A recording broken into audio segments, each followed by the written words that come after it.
Did you catch a glimpse of the women out in the fields working with Ruth? In this video, we'll see the importance of women working and serving together to see how that can build up a community. I'm Samantha Corcoran, and I run the site Geo-Logos. I love learning the culture and the history and the geography behind a Bible story. This video collaboration is with the Women Walking with God community. And as we help to build up their year-round efforts, let's see what the women of Bethlehem can teach us about working and serving together to build our communities. This video is actually part 2 of the Women of Bethlehem. If you missed part 1, I've linked it up above and in the description below. After settling into Bethlehem, likely in a cave house, Ruth needed an immediate way to feed herself and Naomi. Now, because they arrived at the beginning of barley harvest, there was no growing season left. The only respectable way for Ruth to quickly gather some food was to go work in a field. And you know that part of the story. What I want to focus on is what happens once she arrives in that field of Boaz.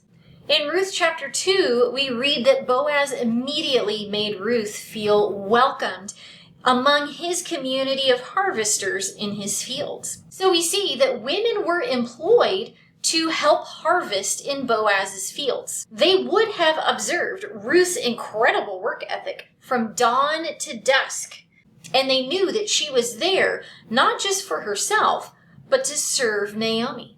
The fact that this foreigner was working harder than them to serve a member of their own community may have heaped burning coals on their heads, making them realize that, wow, they needed to up their game, and bolstered them to help her even more.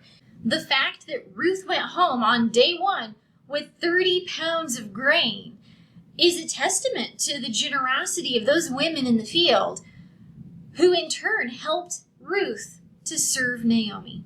As they worked together out in the fields, these women would have provided Ruth with more than just grain. They would have provided her with companionship, friendship even.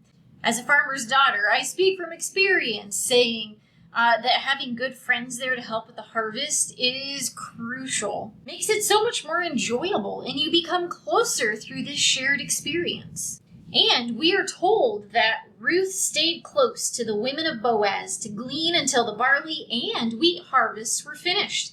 So the barley harvest happens first, followed by the wheat harvest, which is about 2.5 months total from start to finish. So for 2.5 months, the women served with Ruth, looked out for her safety, and helped her glean more than enough to care for Naomi. And it's after this harvest that the women of Bethlehem do something incredible. They demonstrate their full acceptance of Ruth by blessing her in 2 ways. To see the first blessing, let's fast forward to the end of the story, where we find the people of Bethlehem gathered at the town gate. As a side note, have you ever wondered, what is it with this town gate? Why do we always read about town gates in Old Testament stories? I was really curious, so I decided to look it up, and I made a quick explainer video that's linked above if you're curious too and want to learn more about the importance of city gates and why Jesus even mentioned one.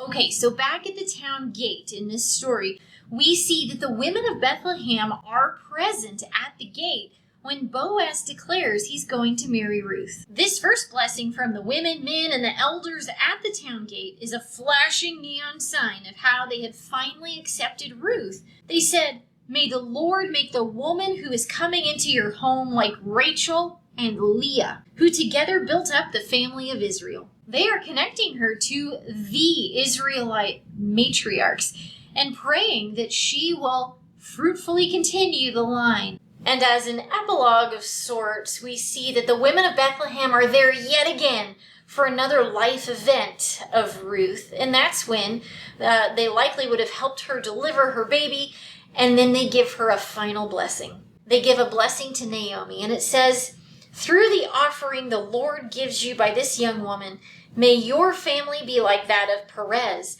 whom Tamar bore to Judah."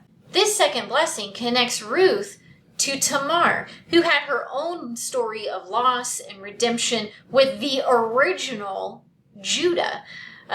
who started the tribe of Judah. Now, interestingly, Boaz is of the tribe of Judah. So again, the women are acknowledging that Ruth saved this family's line, and she's their hero. Okay, side note. Did you notice who named the baby?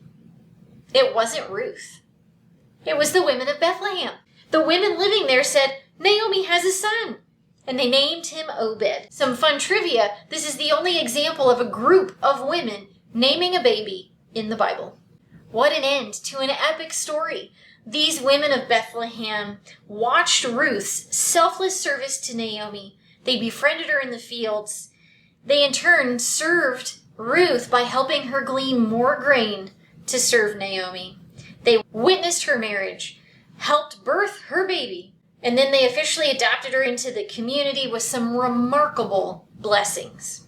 So how can we follow the example of these women of Bethlehem to grow our own Women Walking with God community? We want to focus on serving others. And in this month's newsletter, we've shared an article with you on practical ways to cultivate community. The article explains that Christian community involves meeting each other's needs, just like in Acts 2.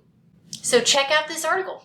I pray that these lessons about Ruth and the women of Bethlehem have been really encouraging to you, and please encourage other women to join us, whether on social media or sign up for our monthly email.